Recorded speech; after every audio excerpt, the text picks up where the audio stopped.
This project is vehicle power speed indication using Arduino. Here, hardware connections are Arduino and its starter board along with power supply, 16:2 LCD display. IR sensors 1, IR sensor 2 and buzzer connected to Arduino digital pins. Now power on this.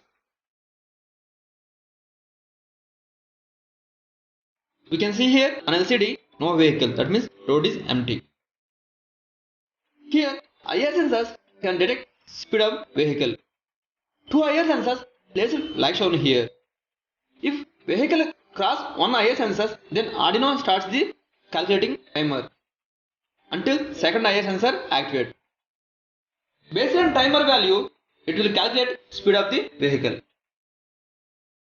If speed value less than 100 km/h, then it will be normal speed.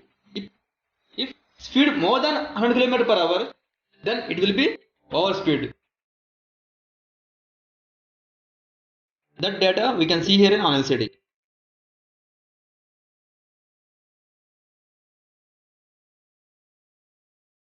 Speed 22 km/h.